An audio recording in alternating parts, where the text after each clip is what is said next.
Hello guys, welcome back. Just gonna talk a wee bit about a job here that I was being asked about on some comments. Hopefully I can get the sound of it on so that we can listen just to the guy's problems, as he dropped me a wee video as well. So just want to run through it all.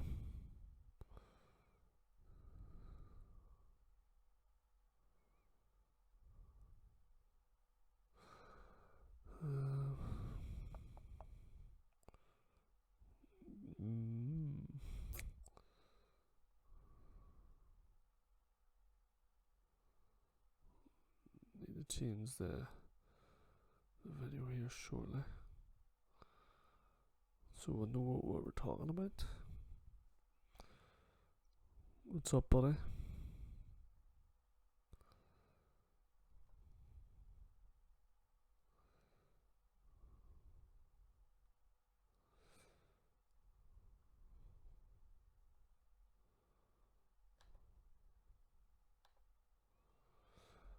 Right, so I'm going to try and get the footage up now.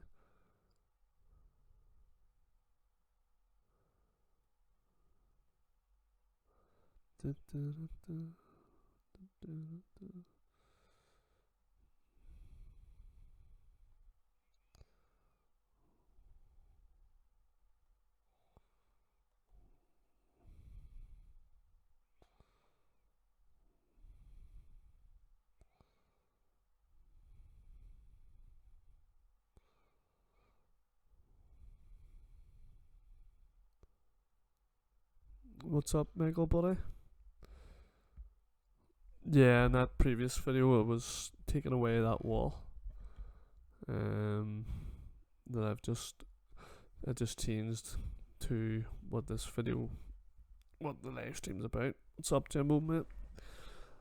Yeah, good here, buddy. Hope things are good with you.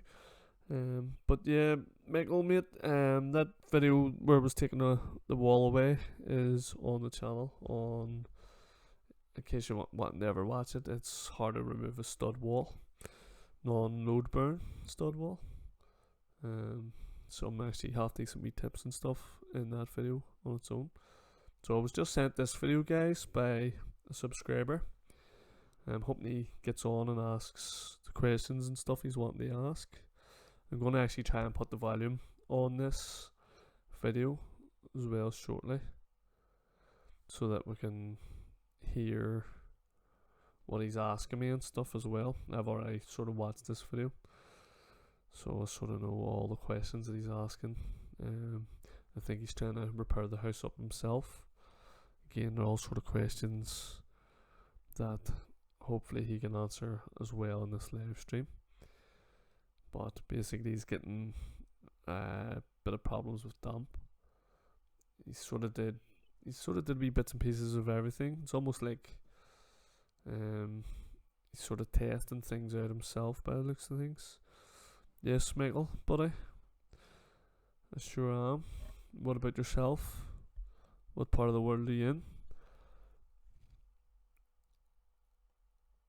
So my live stream has eventually went green here. It started off red and then went orange. Yes, mate, just outside Belfast. So I am. The Great Belfast, New York. Lovely. I would say St. Patrick's Day is good in New York. So here, probably better than it is here. What time is it in New York, mate?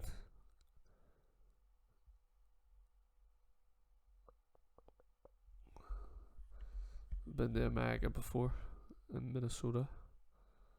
It was pretty fun. Toronto before that. My owner is from Kerry. What is the business? What business is this Kerry owner do? New York 20 past 5. Right, it's actually 20 past 10 here, so 5 hours difference then. Novelist. What's that do? What does that job entail, buddy? The construction or what is it?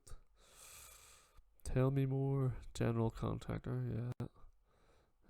Tend to find that Irish people are all over the world doing some sort of building or some kind of hard labour work. Australia, America, you name it. I'm sure we've been there building it. So that's one reason why Irish people could never be against immigrants or anything, considering we've been everywhere, working everywhere, in my opinion anyway. And I sort of understand why people might have to move away to get money and stuff as well. I think everybody kind of understands that. If you don't have anything at home to feed your family, you're going to have to go and get it elsewhere. Started off tiling. Are they selling the tiles as well, or were they just laying the tiles? Are you a tiler yourself then, Michael, or what do you do for the company?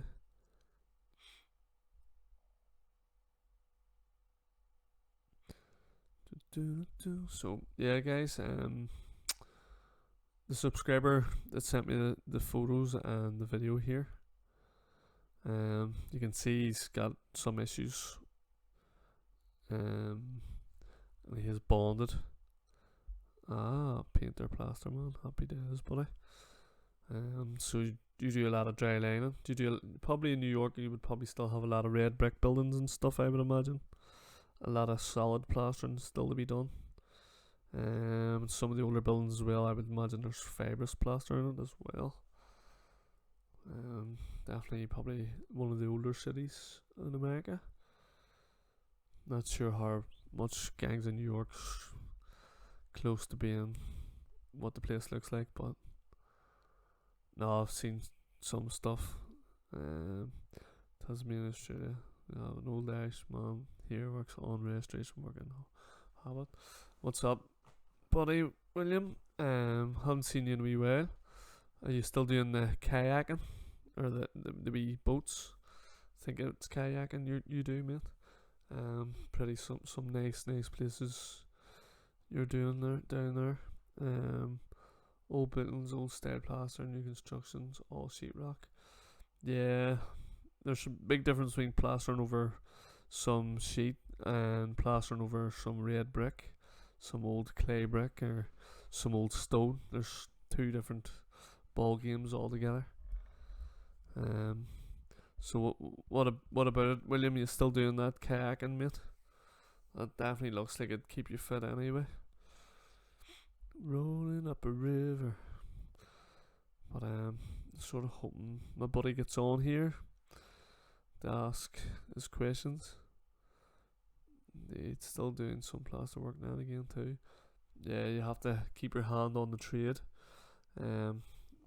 I've noticed even a couple of weeks away, and not that you forget things, but you kind of, because you're concentrating and maybe getting tireder, you might sort of, should have did this way, should have did that way, would have been easier for yourself. Just keeping your hand in the trade definitely will help that. So guys, I'm gonna stick this footage back on, hopefully with sound this time. Hopefully I don't mess it up. Outside bay window from there, and that wall there, that side's bonding plaster put on, and that's hard wall plaster there. I don't know what should I do. Shall I hack it off? I think I better go. Hi mate, hi Mac, it's me Mo. Just doing a video. This is the external wall. As I was telling you on YouTube on the comments, saying that I bonded here. I bonded the whole room except that wall there. That's a brick wall. That's hard wall plaster. And if I just move here, and that's bonding plaster. As I move around, that's brick wall, by the way. That's the internal brick wall. That's internal brick wall. That's hard wall plaster. On that side of the wall, it's stone wall. That's bonding I've done. I haven't really had any damp problem, nothing like that. It's absolutely fine. That's absolutely fine, that side. But as soon as we move on to my right side, this is the bay window. Let's get a bit back. 1 second, turn the video that way.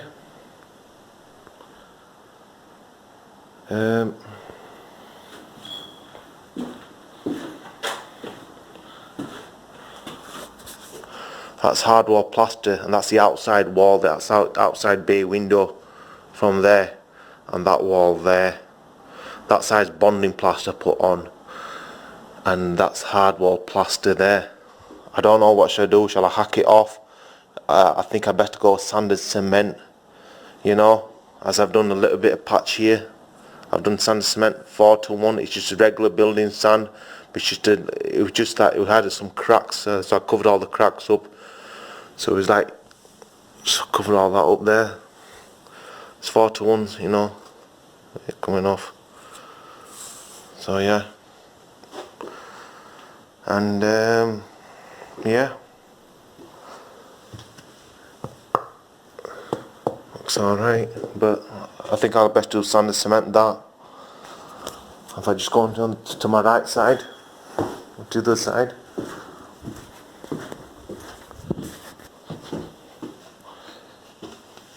It's what I've done here to level the wall off on this side. I put dot and dab strips of plasterboard. I leveled it off, so that's perfectly 100% level on the spirit level.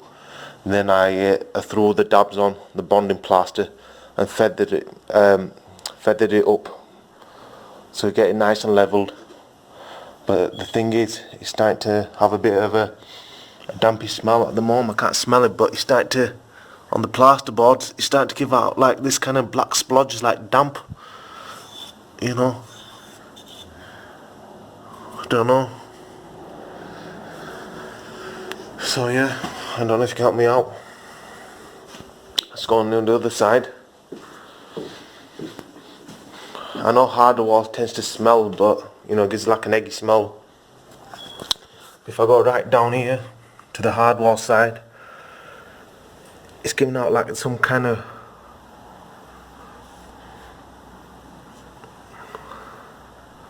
I don't know if you're able to see it, it's giving like this kind of fluff or something here where my finger is.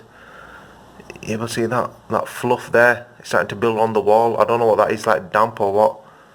If I just, you know, what the hell is that supposed to be? But it's right faint, you can see it there. But yeah, I don't know, shall I just hack this part off, put sand and cement, and I put sand and cement on this side as well. But this is just completely bone dry, there's not a problem. It's absolute solid, there's nothing wrong with that. I don't know, from there, like a metre away, and a metre away from here, or even 50 centimetres, just hack it off and put sand and cement. What do you think, mate? Like plastering sand and cement 4-to-1. You know, if you can give me advice, that'd be much appreciated, mate. Alright, thank you, bye.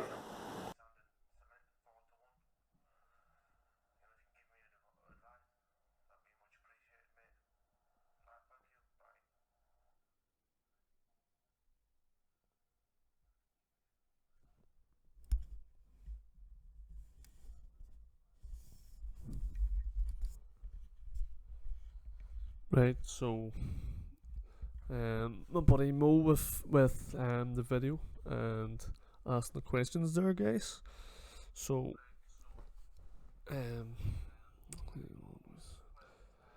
sorry, I'm doing a wee bit of doubling talking there, but basically there's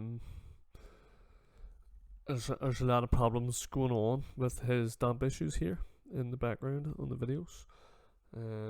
Basically, he's got some damp, but in my opinion, the places that Mo you've bonded have, it's only creating more problems for yourself, as bonding, I said earlier, will just really attract the water. Any water that gets in and hits that bond, it's going to soak it up like a sponge. It'll probably not really dry out very well whatsoever, and then when it gets damp again from whatever source it's getting damp, it'll just constantly get wetter and wetter and wetter. And the answer to the question at the very end that Mo was asking was, what's the white furry stuff? That white furry stuff is actually the salts coming out of the render and out of the brick. You can get stuff to put that back in when you're re-rendering, salt inhibitors, and when you're using that, there's lots of things you don't do. You don't, when you're using it, you do not use mortar mix. You don't use plasticizer. You can use waterproofers and PVAs, SBRs, with your mix, and they should help it flow. But you can't use. There's just certain chemicals. If you use other chemicals with it, they'll cancel each other out. And salt inhibitor is very dear. Like I was saying to you, Mo. What's up, Mo, buddy? Like I was saying, it's quite a big job you've got on your hands here. Especially, it's everything's a wee bit bits and pieces on you, which makes things harder as well.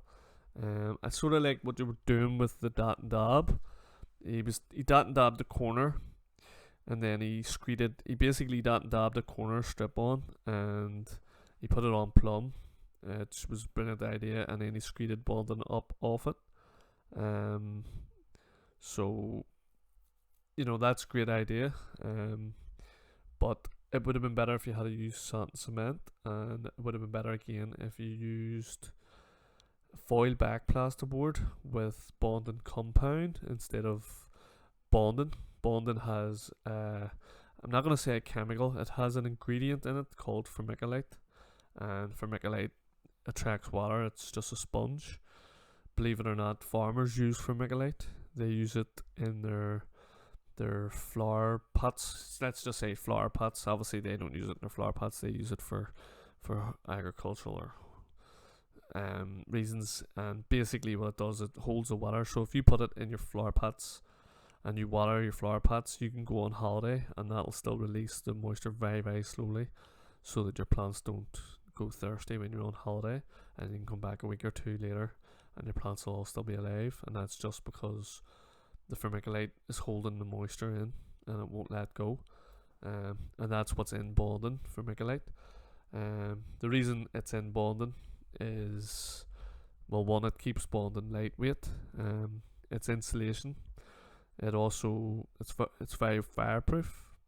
It's slightly soundproof as well. So that's why the vermiculite's in the bonding.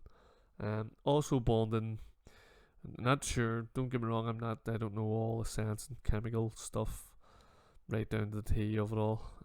Of course, everybody's learning. We're all still learning every day. But bonding compound is basically like a glue, and the reason it's better against damp situations is because there must be like a waterproofer and a glue mixed through it that helps stop the moisture coming through, and also the vapor barrier will stop the foil back plasterboard. The vapor barrier will stop the water penetrating to the surface of the plasterboard. And obviously gypsum, you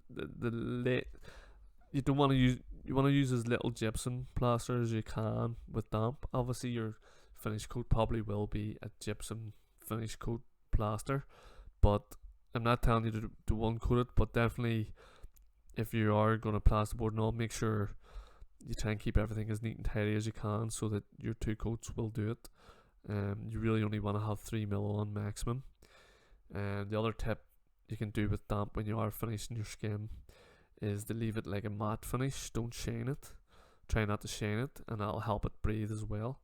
Kind of like what we're talking about, the lime render and stuff. And if you do lime render and then you paint it with silk paint, you almost defeat the whole purpose of using lime render in the first place. If you use lime render, really you should paint it with a lime based paint, that way. So I'm glad you jumped in, Mo. Ask away in questions here too.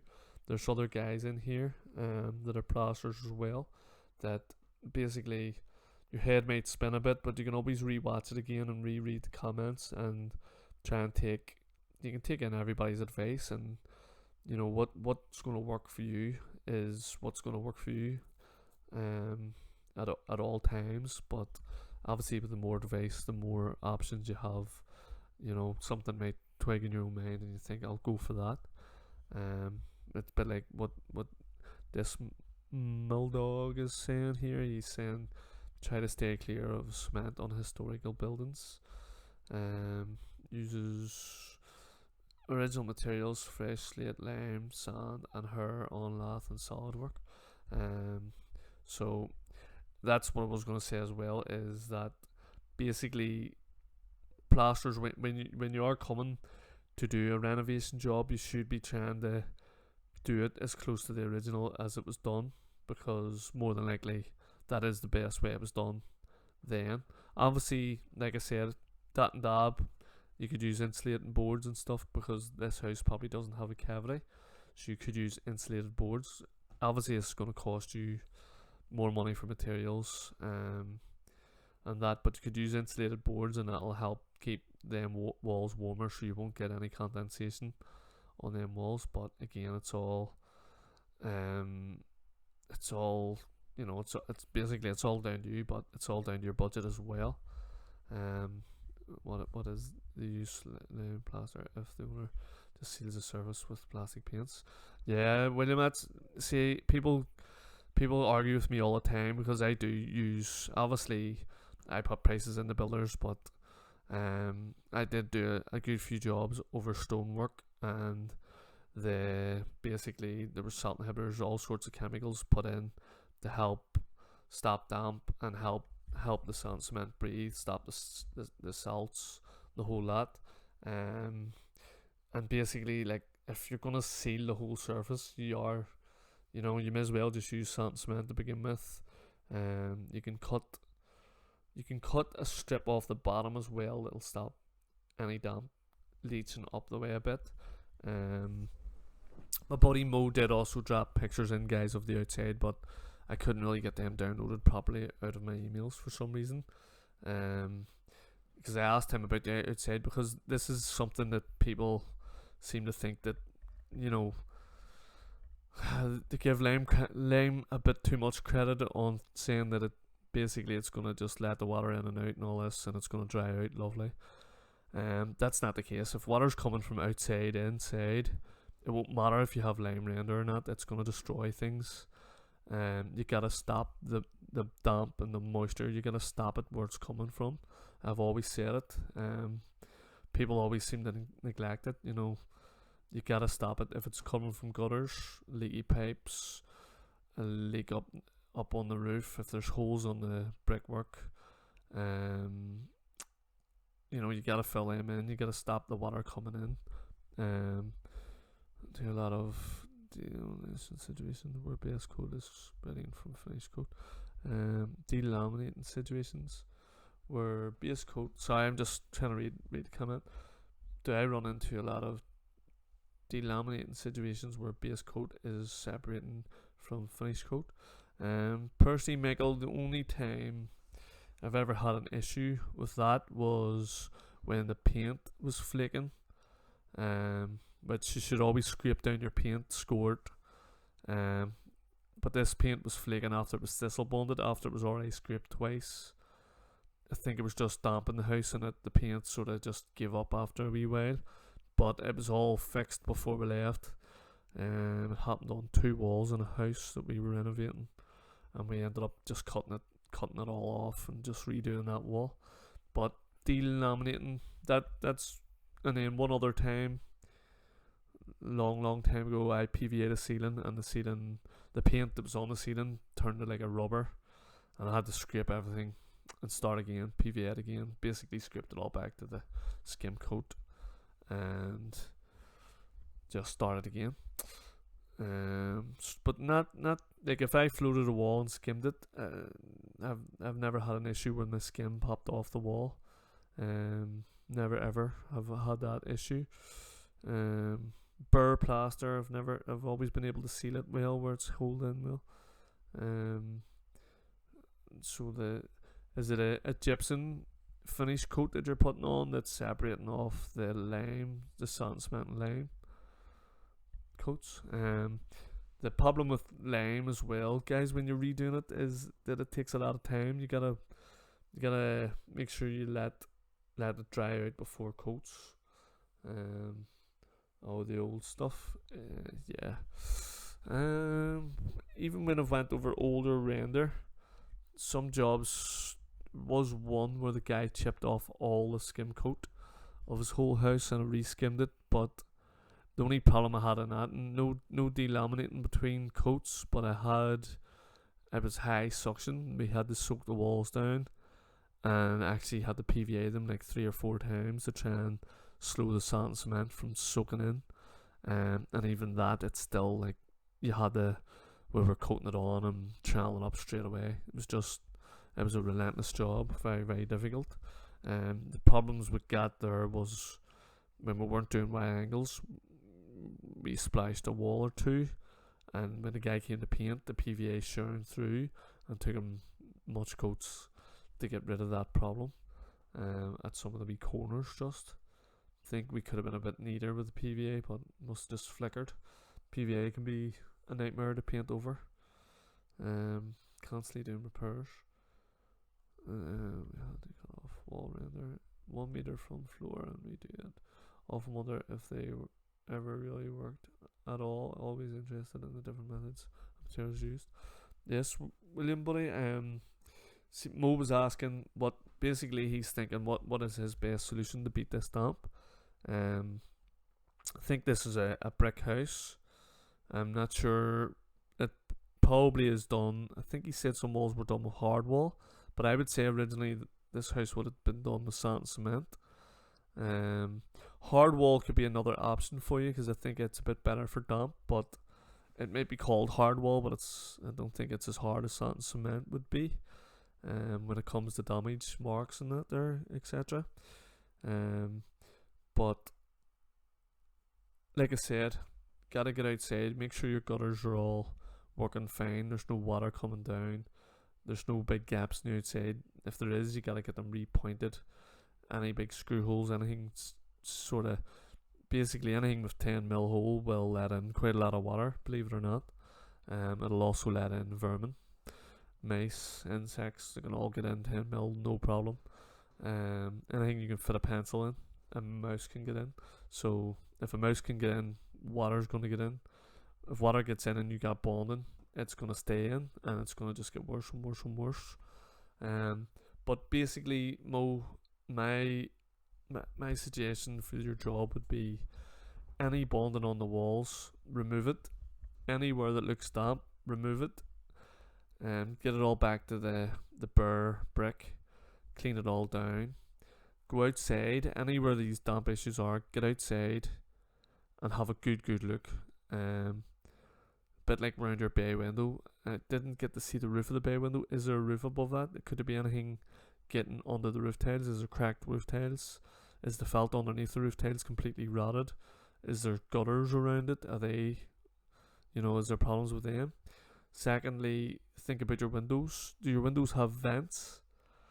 I've seen some problem in bay windows where the windows don't have vents and they trap condensation, which leaches down onto the wall and stuff. So it's another wee idea. Cracking the window now and again, just letting the air flow in, can help that. And make sure the windows are sealed right around the edges. Some PVC fitters love their silicone, but you gotta make sure they're all siliconed well. Especially with a bay window poking out of the house, it's gonna have no protection from the rest of the house, so it could take on a lot of rainwater. Something else to think about. I did see your pictures with the floor, the floor outside.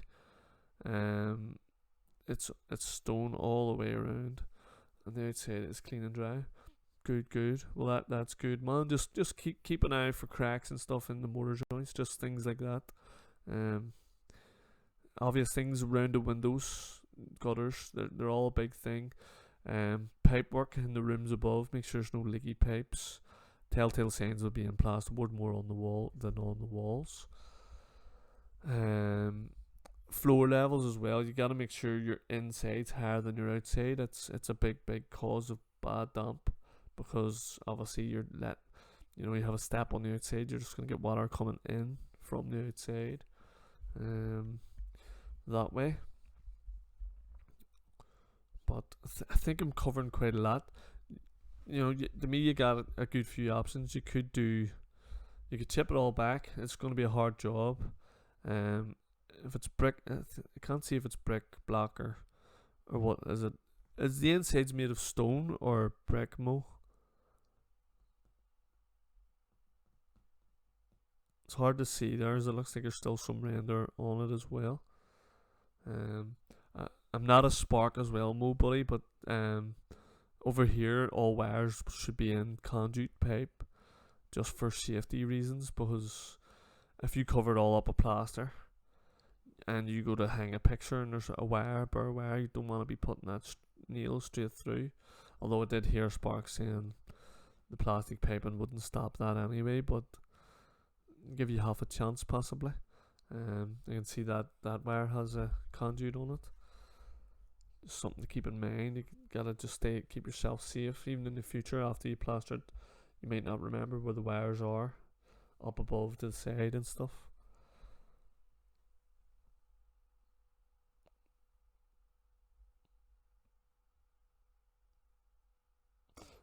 The other thing is vents. Like I was saying, there, condensation can cause damp.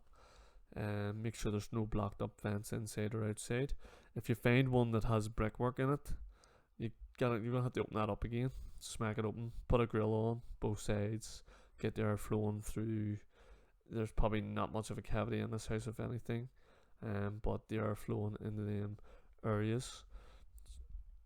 And the reason your sand cement strong staying on there 4:1 is a good mix. But built-in sand wouldn't be the best sand. Plastering sand would be much better, much stronger again. So I would recommend plastering sand over built-in sand. The inside of the house is brick, but the outside bay window is made out of stone. Yeah, it looked like a sandstone in the pictures. It looked actually very nice as well. To me, sandstone would be very porous, and could possibly let moisture in through. I've never really worked over sandstone plaster wise, so I wouldn't be able to just give you lots of advice there. Just on what would be the best way to plaster over it, because I'm mostly used to working over concrete and brickwork. But I could say you could plaster over the stone on the inside, okay. But you still want to, I don't know if you can maybe get some sealers or something, if that's a good idea or a bad idea. I would definitely have a wee think about it.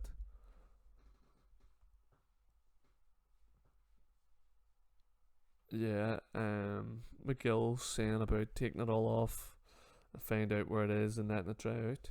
I have to agree with Eddie. You know, once you get it all off, you will see where the damp areas are too. Sort of try and follow them back, figure out what's causing them, stop them in their tracks, and then start thinking about replastering.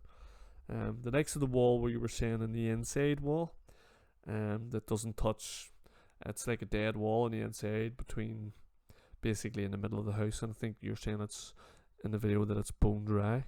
That's good. I think you've done bonding on it and it's bone dry. That'll probably be okay. You'll probably get away with that as long as there's no damp on it. You'll be okay to get that finished up. But again, like I said, I would do away with the bonding as much as you possibly can. Going to be a bit of a renovating job for you, a bit of a gut out. But then once you got it all out, you got options. You can dot and dab it with boards. Don't use bonding, use spot compound, and you can dot and dab it that way. Keep it up off the ground, say an inch.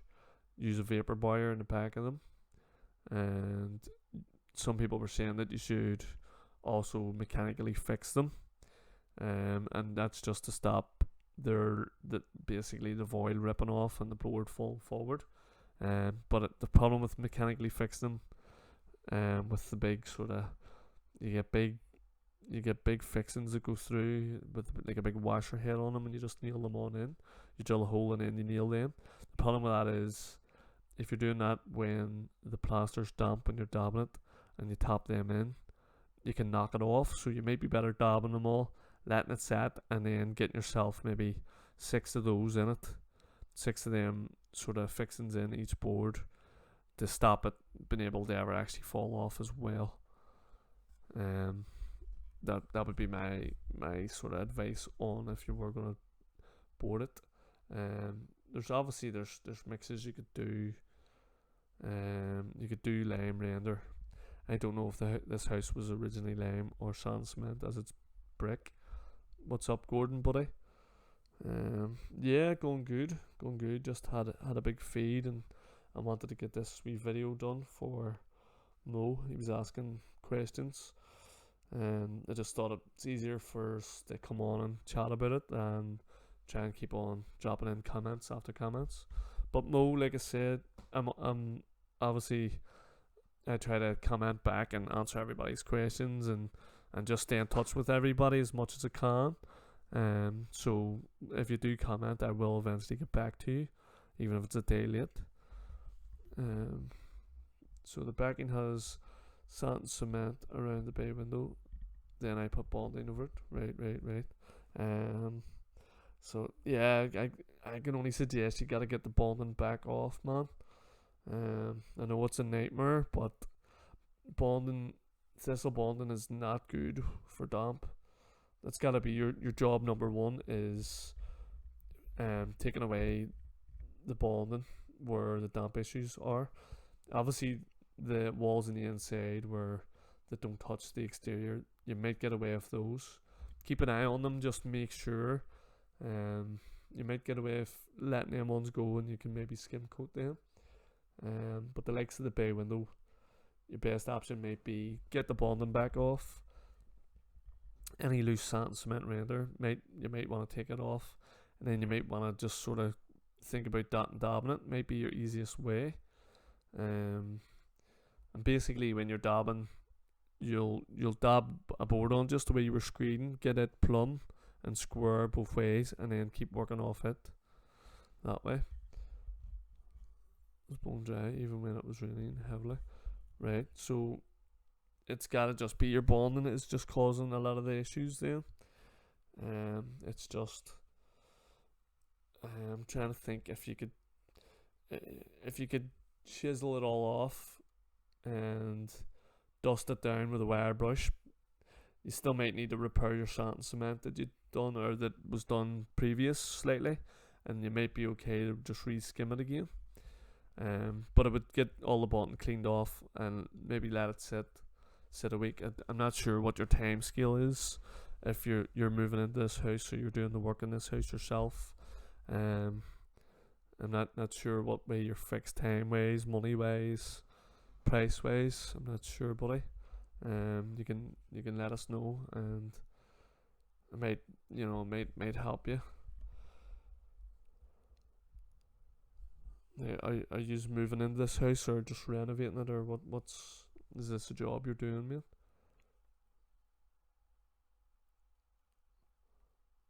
I can't believe that Ox don't sell hurling trowels in the States that way.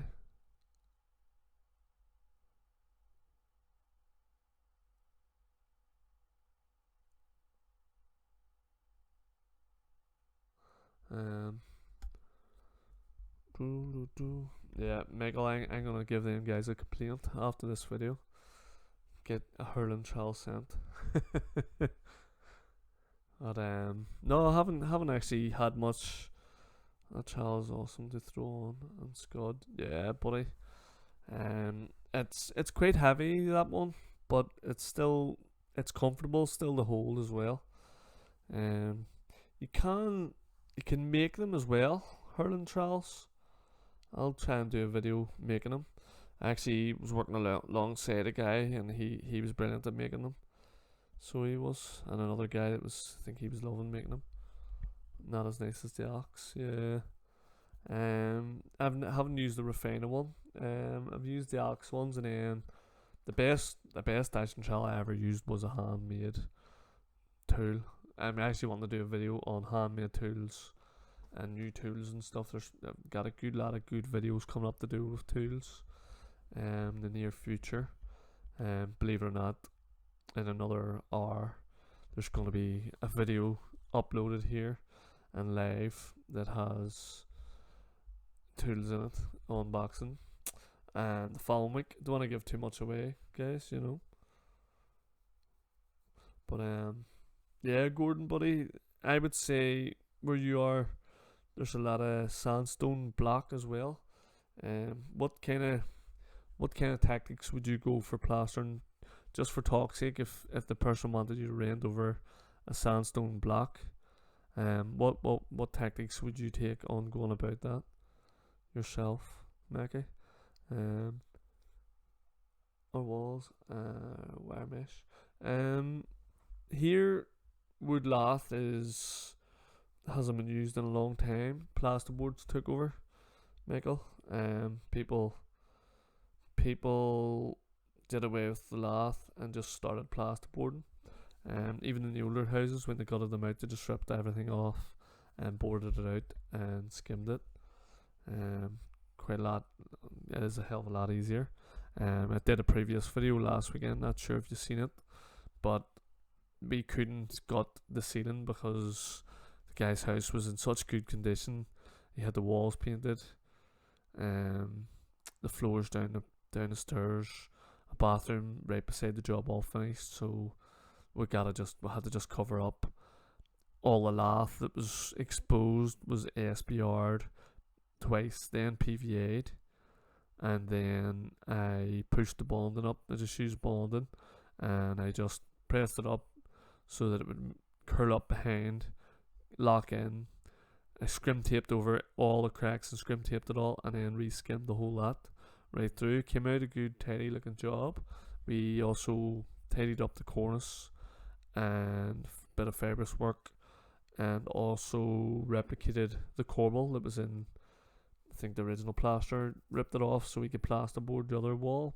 Like we said, he obviously just ripped that lath off, plasterboarded it, skimmed it, and looks a great job. But generally, wooden lath, if I was to do it now, I would do for the likes of, let's say, a staircase that spirals like a snake shape. It's all in and out, and there's no straight edges. It's gotta be a smooth but curved and obscured rounds and stuff. The way I would go about it would be strips of plasterboard and wire mesh. I would also put rock wool behind the wire mesh, and I would probably do strips of wire mesh running opposite directions, going from joist to joist, just for extra support, plus also extra key and grip for the bonding coat that I would then bond. I would possibly give it 2 bond coats. I would give it a light brush, and then I would give it 2-3 coats of skim, depending on how obscure the curves and stuff would be. And I would get it skimmed in nice and tidy that way. Also possibly using a sponge to close it in certain areas that are just untrowelable, if that makes sense, Michael. I'm sure that was a bit crazy of a thing that I'm talking about, but we've done a few of them in the past, and an old boss of mine he did a good few of them, and they were brilliant, just like glass. I don't know how he got them so smooth, but he's brilliant. So Mo was saying originally the house was old sand and cement. I don't know if it had lime in it. There's a test you can do. I was wanting to do this test. I was wanting to do this test on video, but you could, if you want to know what that mix was, all you gotta do is chip it off, crush it up, put it in a jar, fill the jar with water, give it a shake, and you'll get all your ratios. That's as simple as. I'll make a video of it, guys, and show you it sometime in the future. So Maggie's just answering my question about damp. Very limited on this area, just seen the injection method done, but don't know if it fully solves problem. I'm with you there, Mackie, too. The injection, silicone injection is supposed to be injected with waterproofers and like a rubber sort of this magical rubber stuff that's supposed to soak into all the bricks 2-3 courses. Basically you drill it into the bricks, into the cavity. It's supposed to soak in to all the bricks, creating them to be waterproof. But again, I'm not 100% convinced that that has fixed problems that I've then came across and plastered, or was it the plastering that I did that fixed the problems? But damp is it's definitely hard. Old houses, you know. I did one, believe it or not, and I chipped it all back to red brick, scudded it, scratched it out. I think ASBR'd it in the mix, salt inhibitors, waterproofer as well on top of ASBR. So this thing was definitely waterproof, and it was fine, 100%. Painted good, everything came out well in the house. It was obviously back and forward to the house, so know quite a lot.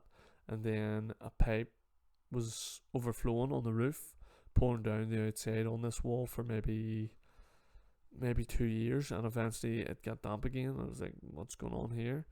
And I figured out that there was a pipe pouring water down the back wall. So bit annoying, but we'll get it sorted. But just wanna, funny enough, I'll make a video on it to see what way it dries out. Hopefully it dries out well, and I can just basically redecorate the wall. Don't really want to chip it all back again and start again. Can you use out of date cement in your plastering sand cement mix, even if it's 1 month old?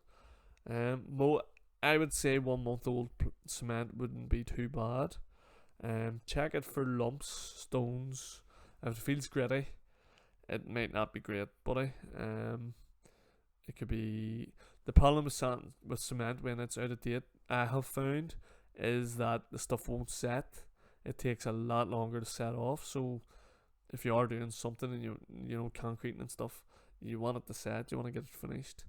Rubbing up, you want to get it finished. Old cement tends to hang back as if you've put a lot of plasticizer in it. It just hangs and waits. Not very nice to work with, and if there's stones in it, you'll find that it won't be very nice to work with. But if you've had it stored right, I would say a month. You would get away with a month. But you know, cement isn't the dearest thing. Bonding's dearer than cement here. I'm not sure where you are, but cement here is only maybe a $5 a bag at most, where bonding is £8 up. So in Scotland, just reading Gordon McNally, he's writing in Scotland, it's mainly timber kits with gyprock on the walls that's mainly taped and filled. Yeah, it's kind of going that way here with Housing Association. They're going sort of just building the walls, boarding them, but they're skimming them. They're still skimming them a lot here. I think it's what people are used to here.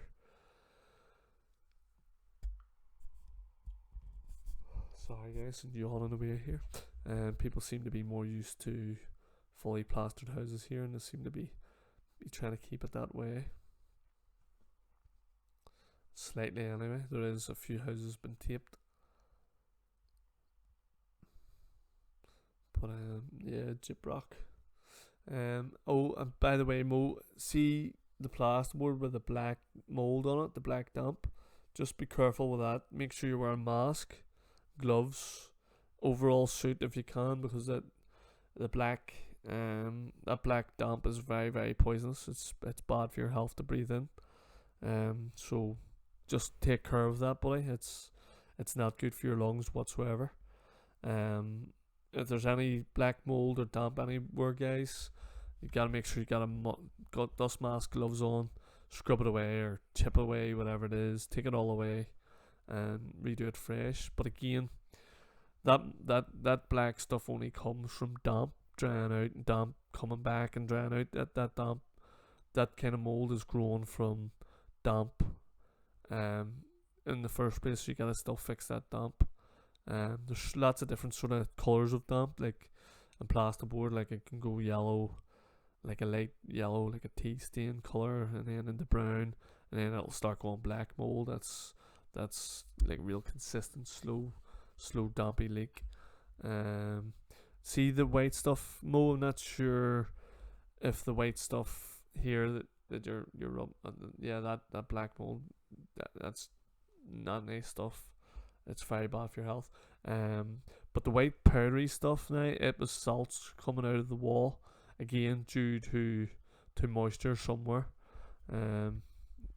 So you're probably gonna need to put salt inhibitors in your mix, or like I said, when you dab the wall out and stuff, it should fix the problem. You need to fix the problems of damp, and bonding to me seem to be your main issue. On this here damp thing here, it looks like water's poured down the wall. This looks like it's been from a bad leak at some stage or another. I don't know what these walls papered over the top of at one stage or another, but what you're seeing there, that looks like water has poured down the wall from roof tiles or lead missing, or a bad water leak. That's what that looks like. It's almost like a river. You can see the tracks, and it's like a river has corroded away the skim coat. I've seen that in houses that have done, and it's always been from a leak. So if you dust that down, basically you can maybe repair that in and reskim that.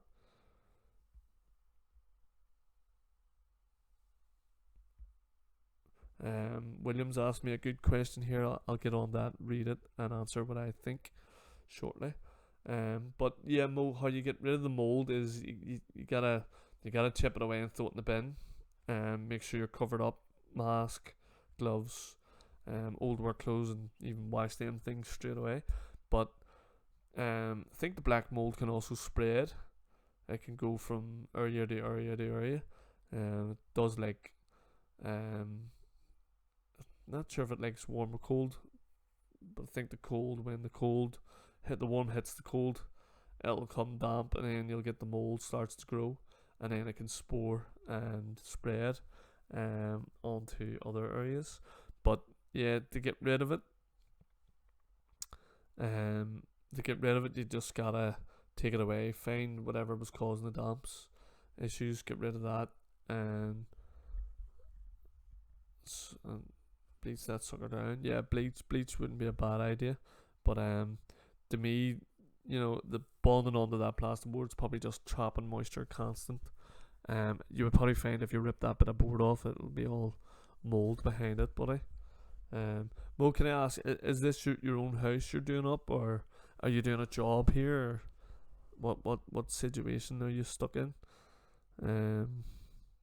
Demo it out. Yeah, definitely, Miguel. Get the mold chipped away and figure it out.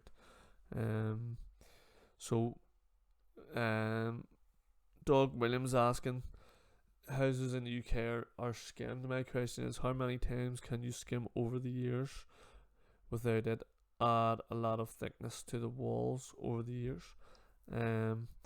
So I've seen jobs that I've done where they've been patched and have been re-skimmed a few times, but you would like to think a reskim would last a good long time. But the problem with reskims is you're only as good as the last plasterer. What I mean by that is, if the guy before you didn't float the wall great, or just the age, you're only as good as your foundations. You're only as good as what you're plastering over the top of. Surface area, structural foundation. If you plaster over a real loose, cracky wall, the chances of your wall cracking, coming loose, is very high. It's a bit like building a house on sand. You don't want to be doing it. You want to get that thing sorted. You want to hack off loose stuff, scrape off loose flicky paint, everything loose, and get a good PVA or SBR, give it a douse, and then skim over it. But I'm not really sure how many times you could reskim. I would imagine, like, if you put a plasterboard wall up, you could probably reskim that wall maybe 3 times as thick as the plasterboard itself, and it'll hold. As long as you keep keying the wall and priming the wall with plaster or grit, you can keep on going. Probably, realistically, you could probably do it until the screws pull out of the plasterboard with weight. I don't know if there would really be a limitation on it. The problem is when people reskim, like I said, they're reskimming older walls, so eventually that house is going to become like 150, 200 years old, and eventually the undercoat is going to give, which means you're going to eventually have to redo it all from start. But I was talking to a guy in work, a guy from England actually, and what he was saying was pretty good. He was basically saying that, you know, I'm gonna sort of talk about prices here a wee bit, but he was kind of saying the plasters do get it a bit tough with prices, with expectations of people. But he did say something. He said, if you bought a car for £30,000, you might think it's dear, but if you knew that car was going to last you a lifetime, you wouldn't complain a single bit.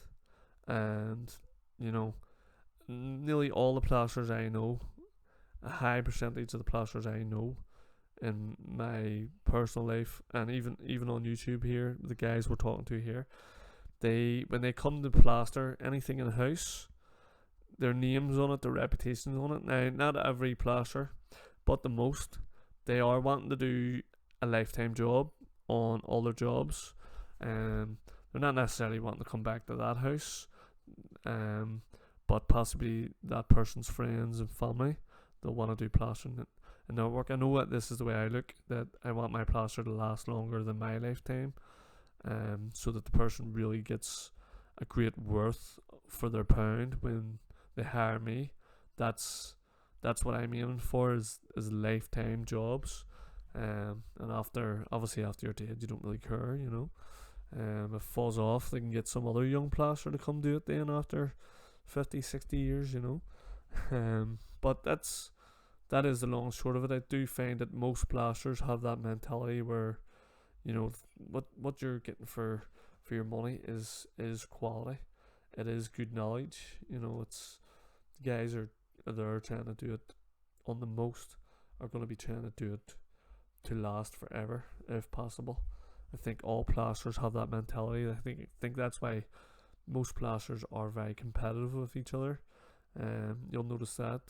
I've noticed it on my YouTube. I think people will be very competitive when they come on, and they want to sort of, you know, tell me how I should or shouldn't have done things. That's their competitive edge. That's, you know, that's them. That's how you know them plasterers do want their jobs to last, and that's the same with every job I've ever done, and any advice I ever give as well. So, over in Western Australia, where most houses are solid brick, cement render, and white plaster set, they are just now importing thistle and similar products into Australia. Yeah, but I'm surprised that it's took that long for thistle. When you say thistle, do you mean thistle bonded or thistle plaster and stuff? Yeah, I've seen that white plaster a lot. I think it's like a lime. Is it a lime based skim more than like a gypsum one? I'd love to use it myself sometime. If you can drop me in the name, I might try and get a bag of it.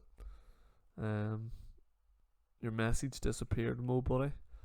I was about to read it there and it just disappeared on me, Mo. Please repeat the message. So Mo, it's your own house, so that's okay, Mo. It's your own house, so obviously, you get, you know, you don't want to be there with that mold. You want to get that mold out, and you obviously want to do things right. You know, that's why you're asking for help and advice.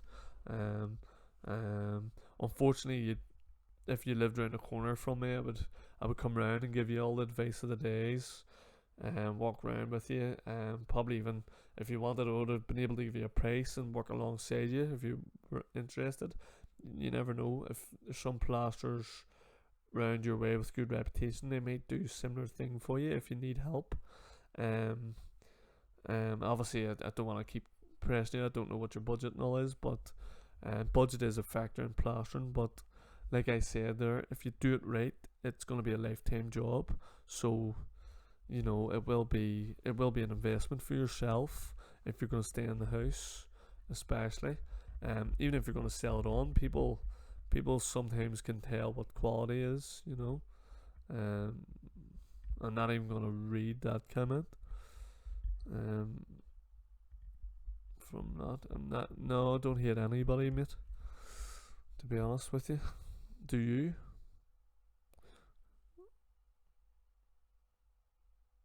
I'm waiting for the joke, the punchline of this.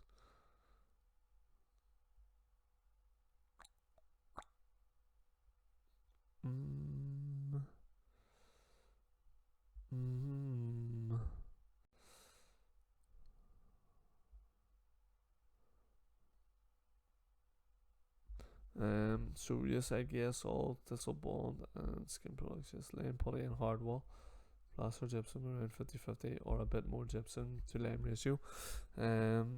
Yeah, William buddy.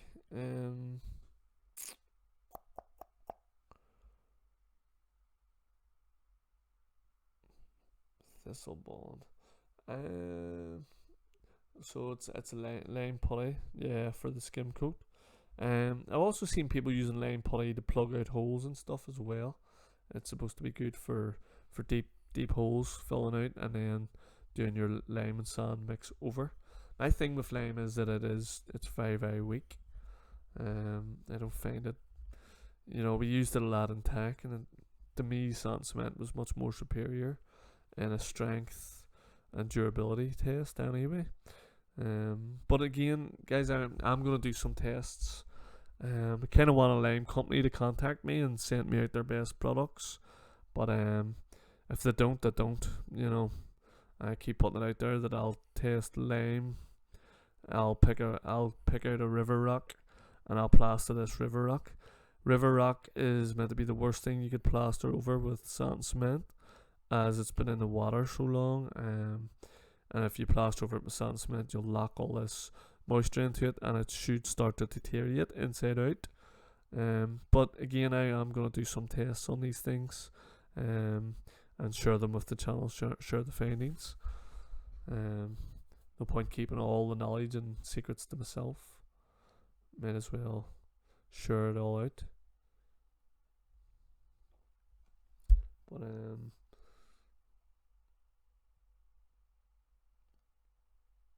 yeah, so Mo, what way were you thinking of tackling the house? What, you know, to me, you've got three options. You can dab the house, dab the walls that are all affected, chip them off, clean them down, dust them down, and dab them. Dab them out, and then skim plaster, keeping your plasterboard a good inch off the floor.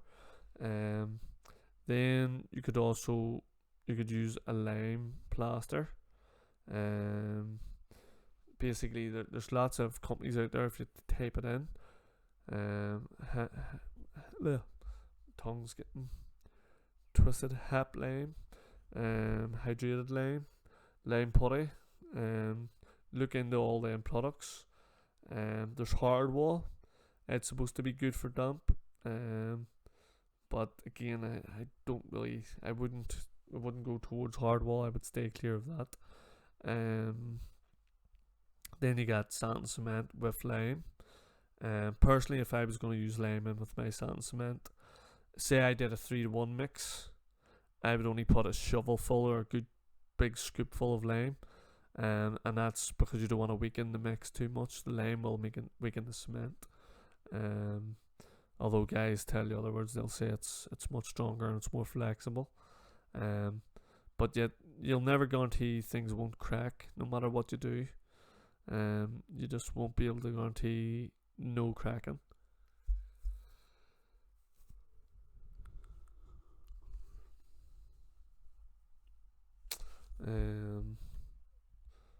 And then obviously you could just do it sand and cement mix as well, especially if you said that the original coat seemed to be sand and cement.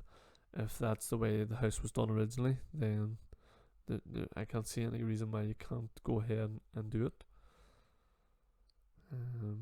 But saying that now, with lime or with sand and cement, you'll more likely have to do a slurry coat, which is a wet coat, and then you'll have to do a scratch coat, and then possibly a float coat. If the walls are neat, you might get away with a slurry coat and then a float coat and then your skim coat. But bear in mind again as well, sand, cement and lime can possibly corrode the rubber wire as well, so you gotta want to have them covered for the safety aspect of that as well. But yeah, appreciate the questions, Mo. And like I said, like once we get done up with this live stream, there is no problems coming back on and asking questions on this video or any video. I'll always try and answer you guys as quick as possible.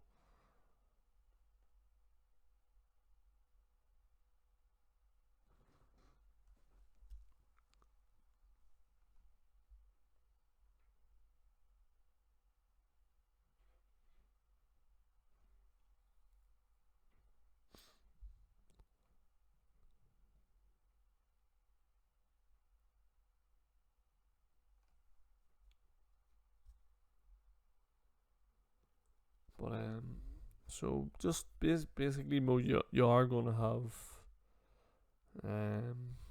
quite a bit to do, a lot of thinking to do, but you know, plan it one wall at a time. That's the way I would go about it. Would be I would plan it one wall at a time, tackle each wall at a time. Personally, I wouldn't start trying to skim anything or finish anything until I get all my base coating done, all my dabbing. And then again, like I said, even when you're doing that, tackle one wall at a time, fix one problem at a time, you know, and then all of a sudden the whole job will start to fall into place good for you. I see actually there in that picture alone, I can see your 2 bits of plasterboard dabbed out straight. That's actually a very, very good method what you're doing. But unfortunately with Walton and this type of house, it's not gonna be great.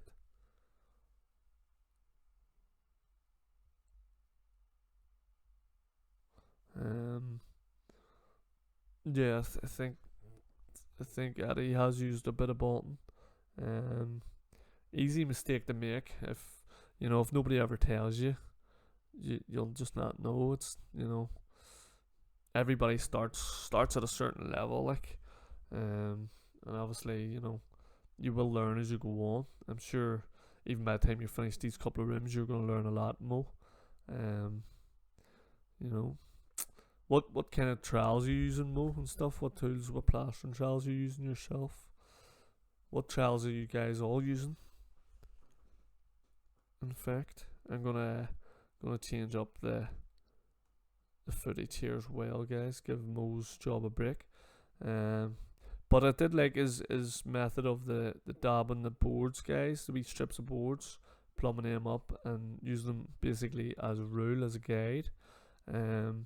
Back in the day, they would have did that in sand cement. They would have used did sand cement bands and plumbed them up with a plumb line, and then they would have struck the straight edge up them the next day, or later on if they were dry enough, and then they would have simply skimmed it in, and the wall would be perfectly straight.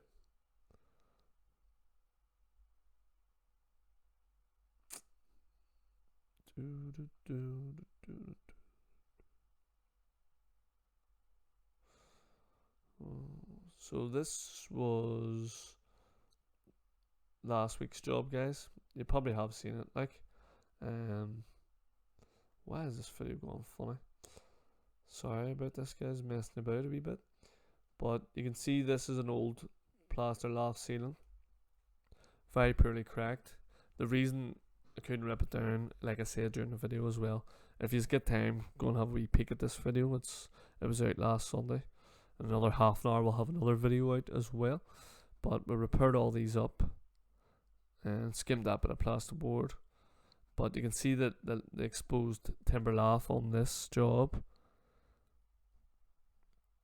And again, that was just basically had just used bonding, pressed up round.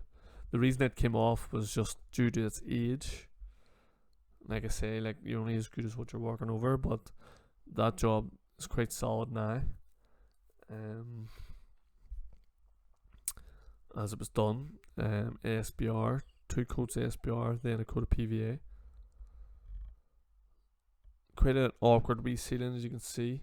Using REFINA trowels myself, and came in lovely. Very, very nice. And some fibrous work done as well, guys. I'm hoping to, if I can possibly get more of the fibrous work done, that I will, and try and share some more items and stuff that we'll make. Or just get some more jobs and maybe get some footage of me making good. Would be good. Showing off a different sort of aspect of plastering.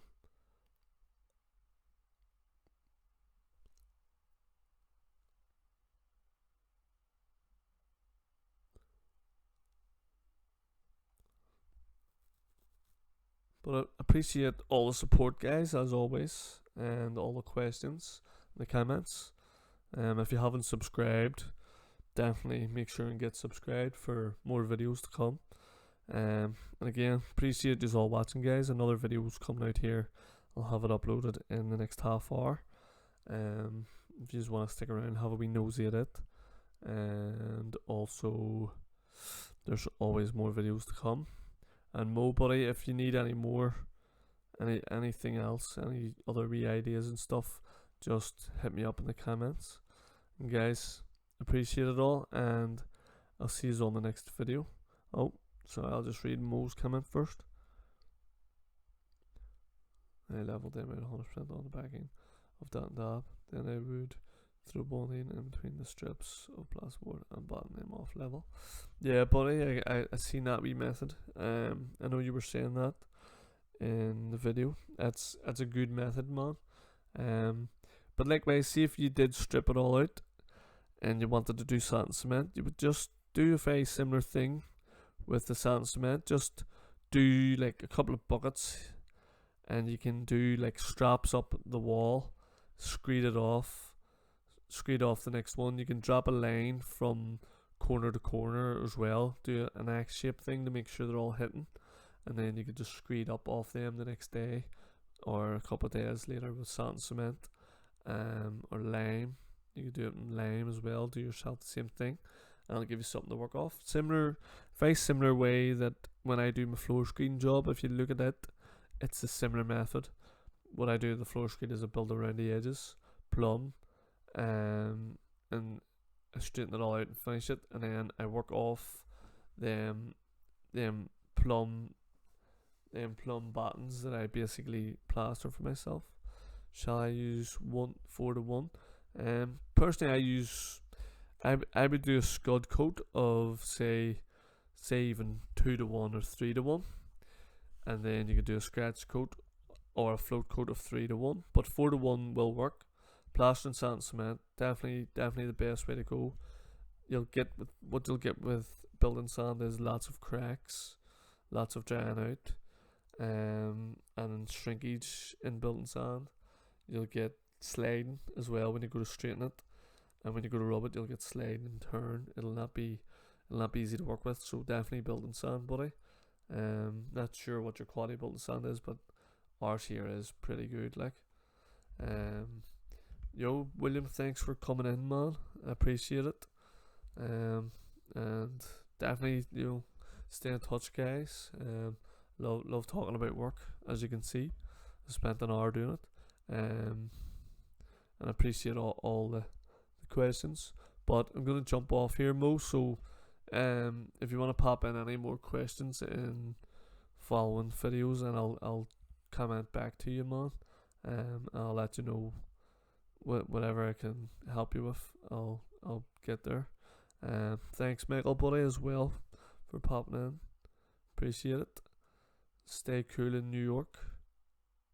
There's 2 Michaels here as well, so thank you, Michael K Films, buddy. And Gordon Mackey, I'm not sure if Big Gordon's still about. Also check out his channel, guys. He does plastering stuff as well. Very good plasterer. He started as a roofer, so he's got a real good knowledge of how to stop the damp at the roof. Thanks Eddie as well, man. I nearly forgot about you. Thanks for jumping in. Again, I gotta do more of these live streams. I actually enjoy them. But I'm gonna have to get to bed here. It's getting a bit late, and this video is gonna be up shortly anyway. So again, guys, appreciate everybody and all the comments, and catch us on the next one.